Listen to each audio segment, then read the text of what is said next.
Ukraine জুড়ে ভয়াবহ হামলা চালিয়েছে রাশিয়া, যা চলমান যুদ্ধে সবচেয়ে বড় ড্রোন আক্রমণ হিসেবে বিবেচিত হচ্ছে। ৮ জুন রাতভর ইউক্রেনের ওপর ৪৬০টি ড্রোন ও ১৯টি ক্ষেপণাস্ত্র ছুড়েছে রুশ বাহিনী। রাশিয়ার হুমকিতে সীমান্তে যুদ্ধবিমান মোতায়েন করেছে পোল্যান্ড। পরমাণু চুক্তি নিয়ে যুক্তরাষ্ট্রকে পাল্টা প্রস্তাব দিচ্ছে ইরান। ইসরায়েলের গোপন পারমাণবিক কর্মসূচির নথিপত্র খুব শিগগিরই প্রকাশ করা হবে বলে হুঁশিয়ারি দিয়েছেন ইরানের গোয়েন্দা মন্ত্রী ইসমাইল খতিব। ইউরেনিয়াম সমৃদ্ধকরণ ইরানের জন্য একটি রেড লাইন। ইরানের জন্য ইউরেনিয়াম সমৃদ্ধকরণ কেবলমাত্র একটি পারমাণবিক প্রযুক্তি নয়, এটি একটি কৌশলগত প্রতিরক্ষা ব্যবস্থা যা দেশটির সার্বভৌমত্ব, প্রযুক্তিগত স্বাধীনতা এবং আঞ্চলিক প্রভাব বলয়ে টিকে থাকার শক্তি হিসেবে কাজ করে।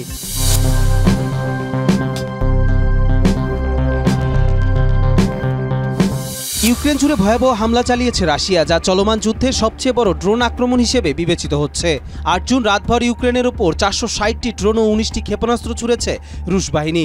ইউক্রেনের বিমান বাহিনী জানিয়েছে, বেশিরভাগ হামলা ভূপাতিত করা সম্ভব হলেও অন্তত ১০টি লক্ষ্যবস্তুতে আঘাত হানে, এতে একজন আহত হয়। মধ্য ও পশ্চিম ইউক্রেন ছিল হামলার প্রধান লক্ষ্য। বিশেষ করে রিভনে শহরের মেয়র একে যুদ্ধের শুরু থেকে তার অঞ্চলের সবচেয়ে ভয়াবহ রাত হিসেবে উল্লেখ করেছেন। এমন এক সময়ে হামলা চালানো হলো যখন মার্কিন প্রেসিডেন্ট ট্রাম্প শান্তি আলোচনা ও বন্দি বিনিময়ের প্রস্তাব দিয়েছেন। এদিকে ইউক্রেনের মধ্যাঞ্চলীয় দিনিপ্রোপেট্রাভস্ক শহরে প্রবেশের দাবি করেছে রাশিয়া, যদিও কিয়েভ তা অস্বীকার করেছে। এছাড়া দোনেৎস্কের জোরিয়া গ্রাম ও সুমি অঞ্চলে রুশ অগ্রগতি নিয়েও ভিন্ন মত রয়েছে। একনল হ্যান্ড ওয়াশ 100% প্যারাবেন ফ্রি, তাই নিরাপদ হাতের জন্য আস্থা রাখুন একনলে। সোশ্যাল মিডিয়ায় রুশ পতাকা উত্তোলনের ভিডিও ছড়িয়ে পড়েছে। তবে পাল্টা অভিযানে ইউক্রেন দাবি করেছে স্পাইডার ওয়েব নামের গোপন অভিযানে রাশিয়ার কৌশলগত বোমারু বহরের 1/3 ধ্বংস করা হয়েছে। যদিও যুক্তরাষ্ট্র এতটা নিশ্চিত না হলেও অন্তত 10টি যুদ্ধবিমান ধ্বংসের সত্যতা স্বীকার করেছে। যুদ্ধবিরতির সম্ভাবনার মাঝেই দুই পক্ষের উত্তেজনা নতুন মাত্রায় পৌঁছেছে। কবির চৌধুরী জয়, মাই টিভি। রাশিয়ার হুমকিতে সীমান্তে যুদ্ধবিমান মোতায়েন করেছে পোল্যান্ড। রাশিয়ার সম্ভাব্য আগ্রাসনের আশঙ্কায় নতুন করে নিরাপত্তা জোরদার করেছে পোল্যান্ড। দেশের সামরিক বাহিনী রাশিয়ার সঙ্গে যুক্ত সীমান্তে যুদ্ধবিমান মোতায়েন করেছে। পোল্যান্ড সরকার জানিয়েছে, ইউক্রেন সীমান্তবর্তী আকাশপথে রুশ যুদ্ধবিমান ও ড্রোনের তৎপরতা নজরে আসায় এই সিদ্ধান্ত নেওয়া হয়েছে। পশ্চিমা সামরিক জোট ন্যাটোর সদস্য পোল্যান্ড বলছে, আকাশসীমা সুরক্ষিত রাখতে মিত্র রাষ্ট্রগুলোর বিমানও যৌথভাবে টহল শুরু করেছে। বিশ্লেষকদের মতে, ইউক্রেনের খার্কিভ শহরে রাশিয়ার সর্ববৃহৎ ড্রোন হামলার পর এ পদক্ষেপ পশ্চিম ইউরোপে যুদ্ধের শঙ্কা বাড়িয়ে দিয়েছে। এর আগে দেশটির প্রধানমন্ত্রী ডোনাল্ড টাস্ক জানান, রুশ আগ্রাসন ঠেকাতে সব প্রাপ্তবয়স্ক পুরুষকে সামরিক প্রশিক্ষণের আওতায় আনার পরিকল্পনা নেওয়া হয়েছে। বছর শেষে একটি রিজার্ভ বাহিনী গঠনের লক্ষ্য রয়েছে তাদের। পোল্যান্ডের নিরাপত্তা উদ্বেগ একদিনে তৈরি হয়নি। এর আগে রুশ ড্রোন সীমান্ত লঙ্ঘনের অভিযোগ তোলেন তারা। এমনকি সুইডেনের সঙ্গে সংযুক্ত একটি সমুদ্রতল বিদ্যুৎ লাইন ঘিরে রাশিয়ার এক জাহাজের সন্দেহজনক গতিবিধিও ধরা পড়ে। পুতিনের পরমাণু অস্ত্র বেলারুশে মোতায়েনের ঘোষণাকেও আন্তর্জাতিক বিধি লঙ্ঘন বলে অভিহিত করেছে ওয়ারশ। পাশাপাশি রুশ হামলায় বাস্তুচ্যুত হাজারো ইউক্রেনীয় নাগরিককেও আশ্রয় দিয়েছে পোল্যান্ড। কবির চৌধুরী জয়, মাই টিভি। পরমাণু চুক্তি নিয়ে যুক্তরাষ্ট্রকে পাল্টা প্রস্তাব দিচ্ছে ইরান। পরমাণু কর্মসূচি নিয়ে যুক্তরাষ্ট্রের প্রস্তাব প্রত্যাখ্যান করে পাল্টা প্রস্তাব দেওয়ার উদ্যোগ নিয়েছে ইরান। দেশটির পররাষ্ট্র মন্ত্রণালয় জানিয়েছে, ওমানের মাধ্যমে শিগগিরই যুক্তরাষ্ট্রের কাছে একটি লিখিত ও সমঝোতামূলক প্রস্তাব পাঠানো হবে। সম্প্রতি ইরানকে ইউরেনিয়াম সমৃদ্ধকরণ বন্ধ করার আহ্বান জানিয়ে একটি প্রস্তাব দেয় হোয়াইট হাউস। তবে ইরান তা সরাসরি প্রত্যাখ্যান করেছে। তেহরানের মতে, এই প্রস্তাবে পারস্পরিক সম্মান ও বোঝাপড়ার কোনো ভিত্তি নেই, বরং একতরফা চাপ প্রয়োগের চেষ্টাই এর মূল উদ্দেশ্য।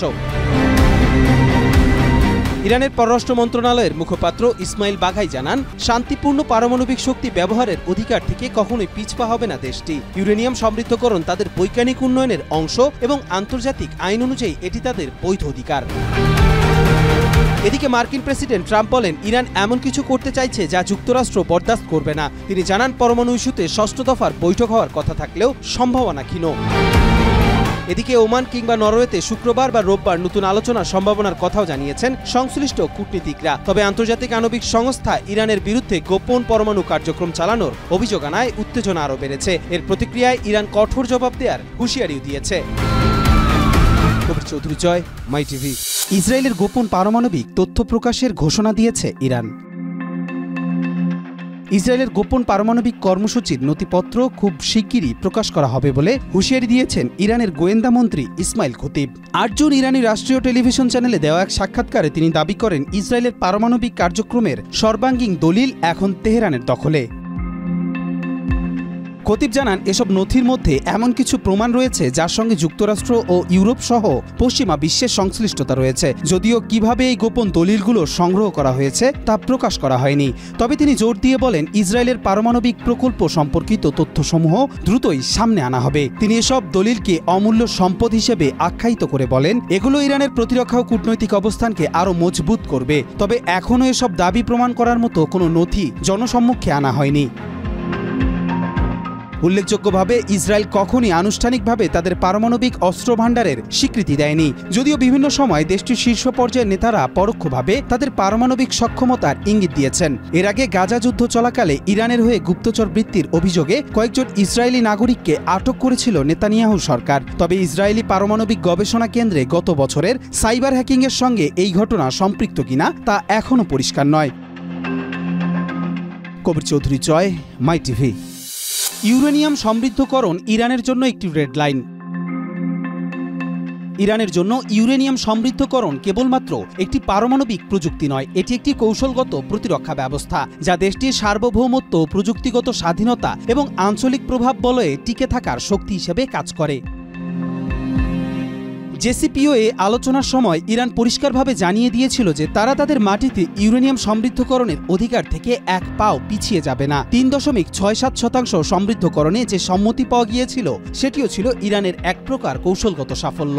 অন্যদিকে যুক্তরাষ্ট্রের অবস্থান ছিল সম্পূর্ণ বিপরীত। তারা মনে করে এই প্রযুক্তির প্রয়োজনে সন্দেহ রয়েছে যদি তা পারমাণবিক অস্ত্র তৈরির উদ্দেশ্যে না হয়।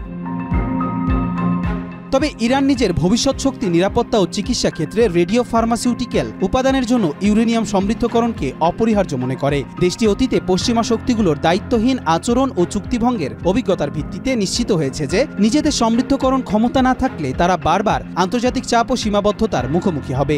সবচেয়ে গুরুত্বপূর্ণ বিষয় হচ্ছে ইরানের এই প্রযুক্তি সম্পূর্ণরূপে দেশীয়। উন্নত মানের সেন্ট্রিফিউজ তৈরিতে তাদের দক্ষতা এখন আন্তর্জাতিক মানের সাথে পাল্লা দিতে সক্ষম। এই সাফল্য ইরানকে আন্তর্জাতিক পরিমণ্ডলে মর্যাদা দিয়েছে এবং প্রযুক্তিগতভাবে আত্মনির্ভর একটি রাষ্ট্র হিসেবে পরিচিত করেছে।